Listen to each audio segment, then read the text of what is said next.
That's good, isn't it? What's up, everybody? Hey, surprise guest. Real Estate Lab. Surprise, surprise. Stepping into the picture. That's awesome. Well, if you're tuning in, this is the Real Estate Lab, episode number 37, y'all. Can you believe that? I know, it's crazy. So much to talk about with real estate. For sure. So this is our podcast. We're three Austin, Texas realtors, and in this case, a mortgage broker as well. Todd, the mortgage guy, is joining us today. Hey, how's it going? Please don't forget to subscribe, leave comments for questions for future topics. If this is your first time tuning in, I'm JJ Tolentino with the Next Level Property Group, a realtor at Keller Williams Realty. Passing it on to, I'll go counterclockwise. Hey, everybody. I go by Ian of Austin everywhere on the internet. Never forget it. Never regret it. Go down. Who are you? Why are you on our podcast? I'm Todd, the mortgage guy, and I texted you 5 minutes ago, so you asked me to join. Pulling through. That's what you need in a mortgage guy. Okay. Dude, Todd's the man. I don't know which way. Oh, this way. This way. Hi, everybody. It's Liberty Walker, now with Realty Austin Central Office. So hello and welcome. So excited to chat about some real estate today. Mark, you come over here. I promise I'll order you a coffee. I'm in Cedar Park right now. A nice coffee shop. Well, today pistachio. Sorry. There you go. Today's topic is why real estate. We're going to talk about a couple things. The first main point is what's advantageous about real estate. We are realtors and we do work on financing for Todd's sake here. And why is real estate important? You know, we're going to talk about why real estate is important for first-time home buyers, because we do help out a lot of first-time home buyers, or even why is it important for investors or people with money looking to park it in certain industries. So first, I got 7 bullet points here. First reason real estate is awesome and why you should check it out is that it's predictable. And I'm saying predictable against a Dogecoin or, you know, whatever people are into these days. What are your thoughts on predictability, y'all? Well, I think that while stocks and stuff are well known as an investment option, not everybody knows that buying real estate is also considered an investment. And with that, there is a steady return that we can track over the history of time and people buying homes and selling homes. We can actually see that it is overall a gain. Wouldn't you think so? I mean, that's what we see, right, Ian? Yeah, I think when you compare it to something like crypto or some of these other stocks, it's a little more consistent as far as appreciation, especially in the Austin, Texas area. Especially. Todd, what do you think? You see this a lot as a mortgage person. You see this a whole lot. I could attest to the idea of when someone's investing, they should not take all of their cash and put it into a house when they can get a loan on the house and then invest the rest of their money. The stock market on average, it has a 10% return per year. So if you were to take that money and you say let's say you're getting a 3.5% interest rate, which is really high for the market now, but just gives me an idea. If you have 3.5% interest rate on your loan, you're making 10% interest rate on your investment. That's a net of 6.5%. You're gaining on your investment over if you had taken that money and put it into the house. And on top of that, the house is going to appreciate anyway. So you're getting more money on your investments, your stocks, or whatever portfolios you have, and also you're getting money back on the appreciation of the house. So it's really a win-win. Right. So and that brings me somebody who's new. Sorry, Go ahead. I want to say Yeah. for somebody who's brand new, what you're saying is today, if you have cash, let's say it's $400,000 cash, because a lot of people are in this situation where they're relocating from somewhere, they sell a house and they've got all this cash. You're telling me it's better to get a loan at 3.5% or less today than to put all of your cash in a house. 100%. Yeah, 100%. I mean, let's just say let's give you a number. You use that number, $400,000 purchase. Let's say they put $100,000 down. They put $300,000 in the stock market. That average of 10% return tells me that $300,000 is going to make them $30,000 year over year if the stock market continues. And obviously, we know there are shortages and things of that nature, but they're going to make $30,000 a year on that. That's going to cover almost their entire mortgage payments for the year if they were to look at it that way. So 100%, yes. So Mark's asking an interesting question: mortgage direct or real estate investment trusts?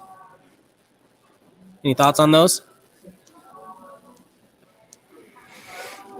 It really depends, kind of layered of a question. It just, Definitely.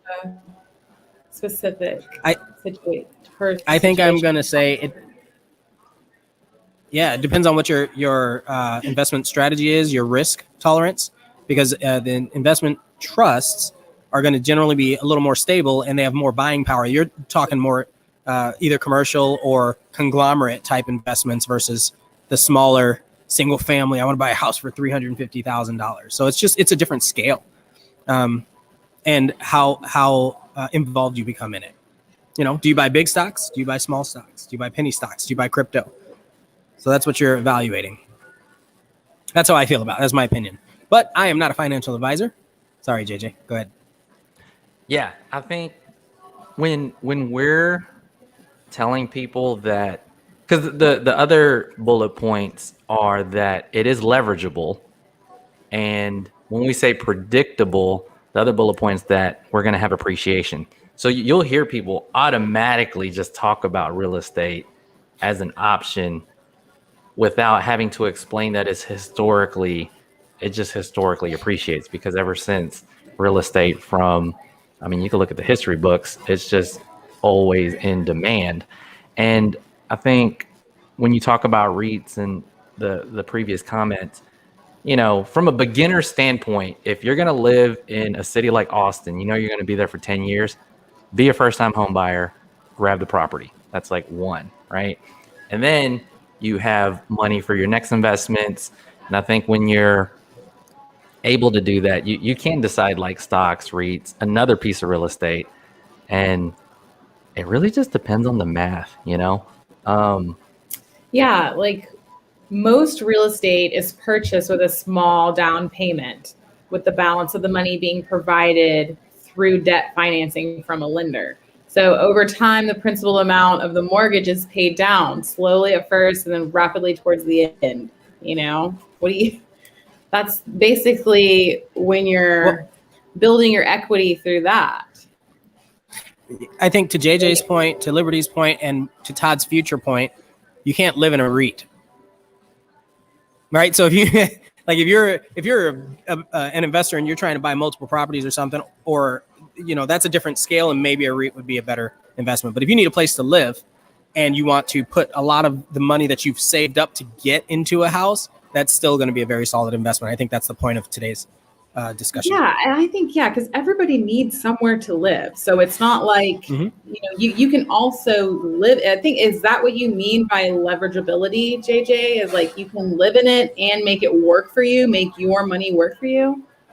You know, leverage can be used in a lot of different ways. My first point was the financing, like Todd's point with, you know, you put X amount of money in and you actually get X amount of money out. I think some people, when it comes to stocks, they say something like, well, homes only appreciate X amount of percent, but my stock went up X amount of percent. Then it's like, hey, hold on. You got to consider this person may have done a 0% down payment, 3.5% down payment, 5% down payment. you got to look at that particular return. So I first was talking about money being leverageable, but Liberty, that's actually a completely valid leverageable point. Like these are tangible properties. Like now you're leveraging a space. Like for example, I have my downtown condominium, and to me, as much as you could look at returns like that, that's something tangible and another space for me. So I'm leveraging, multiple properties, a space for me and my family and friends downtown. I think that's the beauty of real estate. What are your thoughts on that? Well, I just have one thought I want to interject. Like, in my understanding, I don't have any investments in stocks, so I don't really know how that goes. But I, of course, am very knowledgeable about real estate investment. So what I can see from like at a glance of not really knowing, with the stock market, you kind of just buy it and you sit back and wait and you just see what happens. But with real estate, like you could choose a property, fix it up. It's more hands-on. Like you can choose what you do with it and you can strategize in a way that I don't know if you could do in the stock market. Yeah. Well, I think that's another leverageable point. Like one, you could leverage money. Two, you could leverage the property itself aside from an investment. It could be like a shelter. It could be a second property. Third, you could leverage the fact that you could improve on this thing. Right? Like you can't necessarily fire a company's VP to increase the stock. You know what I mean? You can't like really. You kind of can. Well, you can play with it. Yeah. Oh yeah. Makes me think of those Wall Street movies. There are tweets going out that are changing people's life savings right now. I know because I'm invested in all of those. Yeah. So like, Todd, what were you going to say? You were going to say something. Yeah. Speaking of leveraging, using real estate to leverage, I've got plenty of clients their houses have gone up a great deal in value over the last year and a half. And what they've done is they've taken that equity out of the property because they can do a cash out refi once a year. They've taken the equity out of their property and used that to invest in other things, such as more real estate, or some of them got in at the beginning on Dogecoin, so they're really lucky. But they take the money out because the real estate market's gone up so dramatically. In Texas, you can take up to 80% of the value of the property in a cash out refi on your primary residence, and up to 75% of the value on an investment property. And this is important for someone who's new. Yes. You can do a cash out refi in the state of Texas once every year. And then you have to, if you purchase a house, like in this market right now, someone buys a house today, it's worth like $10,000 more tomorrow. They have to wait a year before they can access that liquidity of that value as well. So you buy it and we'll be able to do that better. Yes, but you can do a rate and term refi whenever you want. So that's what's beneficial about this. Texas recently changed that. They used to say once you did a cash out refi, you had to always do a cash out refi. But now in Texas, you can do a rate and term refi after you do a cash out refi, and you don't have to wait a year. So there are a lot of moving parts to that. But yeah, cash out refi right now is great to help people invest the actual value of the property in something else. I love that. So ever since Liberty brought up the leverage thing, it's almost like the topic should be how to leverage real estate for your benefit. Because my original point was you could leverage the down payment, but now Todd's bringing up another point. But now that you're in the property, now that you had that predictable appreciation, you could leverage the equity in the property to move on to another investment. Yeah. And just to be clear, Todd, when you do that, what's the best solution? Do you think the best solution is to use it and purchase a separate property, or to move into that next property? Well, that's a good question. Because you see this a lot. So if you do a cash out refi on your primary residence, you technically are not supposed to move into another property for another year. So if you do a cash out investment, but if you do a cash out refinance and you call it an investment property, you can relocate to the next property. You're going to get a smaller increase in rate, and you have a little bit less cash you can pull out, but that is the way to do it if you're going to move into the next property. If someone's going to move into the next property, I suggest do not cash out anything. Just move to the next property and then keep this current property as it is, and you are organically creating investment that way. You can move into the next property with 5% or 3% or whatever low down payment you want to. You have the old house with the big equity and the lower payment, and then you can have someone paying your mortgage and then more while you're leasing it out. But cash out refis are big right now. That's awesome. And just to circle back with our topic is why would you get into real estate? And I think this is all tying in very well with that. Yeah, because there's real estate, and let's be real, like a lot of real estate is financing. I mean, we're really pushing around equity. You can look at real estate like real estate, but sometimes it's kind of an account with a roof on it. Move stuff That's around. pretty good. That's what I tell people. I'm like, you're kind of just living in this thing, and your equity builds up, and that it kind of like coincides with retirement savings too. Like if you continue to play Monopoly, if it appreciates like we're talking about, you're also offsetting inflation in a way. Like rental rates increase, appreciation happens. And my last point, because the latter part of the podcast is why we're in real estate as real estate professionals. But on top of all the leveraging awesomeness is another leverageable point is there's a ton of tax write-offs, deductions, capital gains savings that you could do. Definitely CPA stuff. And this stuff's pretty advanced. Like call us as a realtor, call Todd.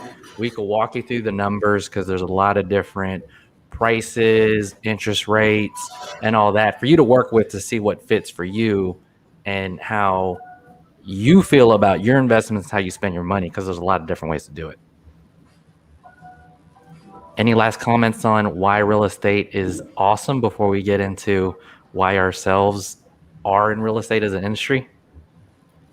Yeah, I wanna throw in there that the capital gains, or sorry, not capital gains, the 1031, I think that's up for debate at the moment with the current administration. And I don't want to get too political about it, but I think that will severely change some of the real estate or the way real estate is sold and purchased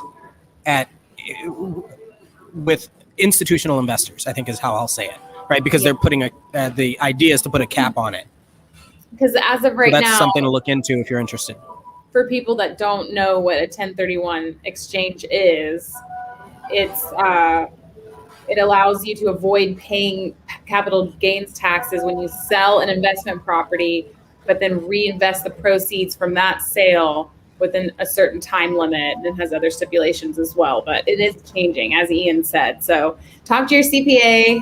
They can give you a deeper dive into all of those tax breaks that you can get. Todd might know. I mean, Todd, do you offer guidance in terms of taxes and things like that as a mortgage guy? No, I don't. I don't talk about anything I don't know. We need to get a CPA in here at some point so that they can enlighten us and give us some pearls of wisdom, because we know a little bit, but we're not the tax professionals that can guide you on that. Yeah, definitely a CPA. I mean, it gets really deep, y'all. Tax strategies. Sometimes CPAs aren't even the best people. There's like a real estate attorney that could tell you how to use an LLC to do this and that. Trust, financial advisors. That specifically specializes in trust. And he has this whole thing about why you should own the property in a trust and all these reasons why. So there's definitely a tax strategy team. And guess what? We're part of the tax strategy team. A realtor, a lender, your LLC dude, your CPA. It's definitely a lot of moving parts. But you can write stuff off with your real estate for sure. Yeah. I think that's important. There are a lot of people that don't know that don't necessarily understand the relationship of a realtor or the need for a realtor, and that's part of it, right? Like we all have conversations and teams that we can leverage for our clients that will help with these sorts of things. Oh yeah, so we're just in keep the that mix. Yeah, we do the sales, but at some point we got to have a Todd the mortgage guy. We have to have someone that helps with the 1031 exchanges. We have to have an inspector. So we're definitely that foot in the door into the game here. All right, this is such a great topic, but let's see. Let's chat about why we ourselves got into the business. What was it about real estate that? Let's go back in the counterclockwise direction. Ian, I can't see. why Are real you estate? pointing at me? You pointing Ian, at why me? did you get into real estate, Ian? Okay. So what actually happened is I was trying to buy a house years ago, and nobody knew what they were doing. The mortgage person, the realtor, the title company. It seemed like everybody was so discombobulated. I was trying to buy this house, and what happened? And it was in Chicago, so the attorney, you got to do it with an attorney. It's a lot different. So all these people are involved. I remember it was a couple days before closing, and they said, "Hey, Ian, you got to bring an extra $10,000." And I said, "I'm not bringing."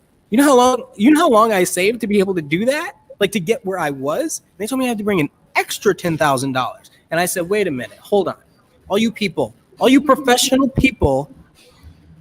This is the money I have. This is the agreement we had." And I get real passionate in my emails, and I wrote like a page-long email, CC'd the world, and I said, "Figure it out. I'm trying to buy a house, and we all agreed upon this. Can't you adults get your act together?" Anyway, all that to say, I didn't buy the house. Glad it didn't happen, because then I relocated to Austin and stuff. So all that to say, I really don't like how that worked. And I thought, man, I'm going to come here and teach people how not to get screwed over. And so that's my story. Yeah. Now I help people. Awesome. Todd. Well, I started. Liberty. I started in the nonprofit world in my career. I'm an artist, and I was a director at an art gallery, and we would plan these like big, luxurious like events for donors and for people, and it would just be like tons of fun, a lot of moving parts, coordinating performers, coordinating venues. And so when I decided to leave that world, I was like, what can I do that's going to be more fun than having circus performers out of it? So like real estate. No, it's because it takes so many moving parts to like get a contract to close. And so I really used my skills to delegate. Also, a little bit of what Ian said too. I purchased a home, and I had some experiences where I was like, I think I can do better than that. I think I can serve people in a better way and have it be more of an enjoyable experience, something that you can really, because it's a big deal. Like buying a home, I think, is like one of the biggest things in your life, milestones, And so it's big enough to have a pleasant experience where you're just like, remember when we bought our home, how wonderful it was, while we're scrambling in the background, like getting it all taken care of. Mm-hmm. They don't know that part. They don't know how much we scramble, and that's the point. The less stress it is, that means the more work we did. Yeah, because I love it when clients are like, what did you even do? Like, it was just everything happened. Like, girlfriend, that's what I want to hear, okay? Because that means that you didn't know that I was in the weeds, running around town trying to get everything taken care of for you guys. So that's why I love it. That's why I'm in it, and I love it every day. So what about you, Todd? How did you become a mortgage guy? So I was a teacher, Spanish teacher for a long time. And then I got into the sales world and realized teaching's fun, but I like money better. So then I got an opportunity to get into mortgage when a friend of mine opened a business, and got trained from the very beginning. The reason I got into mortgage was very similar to what you guys are talking about. I bought 2 houses before I got into mortgage and did not have a positive experience on the mortgage side. Feel like a lot of mortgage lenders kind of just brush through the numbers really quickly, don't explain things, and sometimes mislead borrowers. So for me, I got into the industry to make sure that when I'm working with a borrower, they completely understand proper expectations. And that's how I got my 75 plus Google reviews, is staying on top of making sure everyone's happy at the end of the day. There you go. That's awesome. 75 plus one star Google reviews. Hey, you're gonna have 76 after this because Yes. 1 star. No, they're 5 stars. He's gets really good. 5 for each We've done like minute. 40 deals. he had a head start on this meeting. I'll dig a little deeper. We've all had bad experiences. What's up? I said, go deep. Go deep. Okay, like I've gotten a bad haircut before, but that doesn't make me want to He's be a not stylist, blushing. right? What's up? No, because you're Okay, saying you sorry, had bad I'm experiences, listening. right? Yeah. Yeah. But like, what was it about real estate more specifically? Because I know you had like a bad, stewardess before, but you weren't like, I'm gonna be a stewardess and change the game. How do you know? What was it about real estate? I like how Todd said straight up money. That makes sense. No. So seriously, it was it forced me to learn the area. That's one. It forced me to get out and meet people when I'm in this new area. And while I get to be a teacher, I make more money than traditional teachers. Right. So it is still all that same realm. Gotcha. Yeah. In which I think teachers deserve so much more money. But that's a whole other topic for another day. Yeah, my wife is a teacher. I always say, "Are you getting paid more for this? For doing that? That extra work there?" Yeah, I got into mortgage, and it's a grind.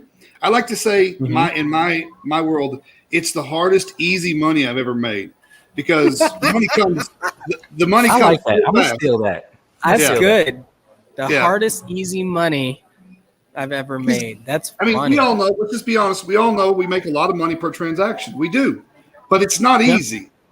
And No. So it's just like it's a really. But the other thing I was talking about is why I like mortgage so much is because I have free time to do whatever I want to. My whole life is I can do whatever I want to. I can work from wherever I want to. It's very it's a lot Like of hard this? work, but it's definitely worth it. Yeah. Ian in the coffee shop, me trying to keep my dog quiet. Do whatever you want to. I gotta talk about this. I don't know if you've noticed this. We're all good friends, and so anytime I get really excited about something, I'm like, you know what? And then Mark saw me doing that on a video, and it's kind of been a running joke. That's really funny. That is funny. I could think of those instances that you do that. I know. It's like, you know what really grinds my gears? I'm gonna make one. I'm gonna make a table flip emoji. You watch. It's, You never said lo-fi. anything, JJ. What's the You question? never said why you got into real estate. What's the question? You asked. All the stuff that we talked about, I got a hint of it because I was reading, like in college, I read like Rich Dad Poor Dad, and Yes. I just noticed. I mean, I read Art of the Deal at the time. Real estate mogul was like there, and I knew there's something very important about it. Yeah, with the money and everything, and there's even a blend of. I just always. I've observed that like business people move a different way and may have like a certain. The Egyptian style. Is that? Can I say that? Can I say that? I don't know, like an influence thing. Like their lifestyle was a swag. Yeah, or their lifestyle seemed a little bit more adaptable too. Like my dad was in the military, so we're like moving around a lot. Yeah, and Same. I think My dad was in the military. Yeah, and I was like, I think businessmen kind of do what they do. Like they figure out how to service, but they could service here or there as they choose.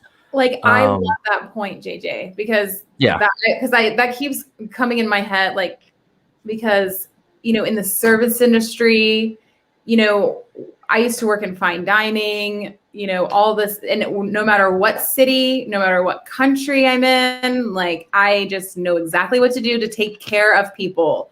And so I think that this real estate career, in that sense, like I always feel like you can never take this away from me because no matter where I am, give me a person and I will fight for them to get into the home they want, And so I feel like if you strip me of everything and like drop me anywhere, if you just give me a cell phone, I will like work my way out of it.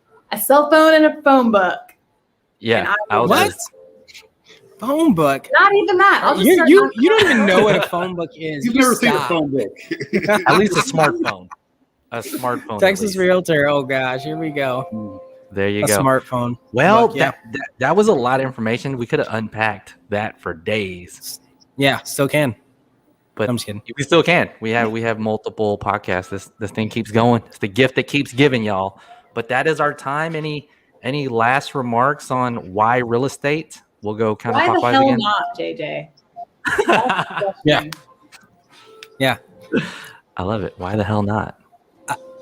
I'm gonna say the flexibility of the career paths. You can do so many different things and make so many different choices and grow in exponential ways with everything, your social life, your business life, your relationships, everything. And real estate is kind of a foundation of the American economy. And so when you merge those together, you are now, what would I say this? A chameleon. That's how I feel. Yeah. I can be anywhere at any time doing anything, and I love it. Yeah, I agree. That's my point. And even Yeah. like anything, anywhere, like it doesn't even have to be U.S. economy. Like if you lived in Italy, you could have your properties there. You can move over here. It's going to happen. So did you see that article? There was a $10,000 condo or something in Italy. I was like, If I would have known, yeah. I would have bought that in a heartbeat. Oh my God. I would have bought that in a heartbeat. So I think it's worth up, Todd? checking out. We'll talk about that. Yeah. Todd, we'll Todd let was you going to say something. you close I it was out with any last remarks. I don't want to sound too salesy, but you realtors, I've got a new program out for you realtors that have trouble with your taxes and claim very little income. It's 25% down stated income loan on a primary residence. Wait, say So- it again. 25% down primary residence. 25% down stated income loan on a So you're like- primary residence. This is how much I make. I want to buy a house. I'm not going to show you nothing. If you have a credit score above 720 and you have 25% to put down, you can buy a house by just saying whatever you state your income, and that's that's all you have to do. The interest rates are higher because it's a non-qualified mortgage, but it is good for a lot of people who are self-employed, who don't claim a lot of income through their taxes because they don't want Uncle Sam taking their earnings. So it's a Mhm. So if you currently have a primary residence, could you use that to get into a different home and then rent out your current property? that is up for debate. I don't know the specifics on that, but I would imagine that's not going to be optimal Okay.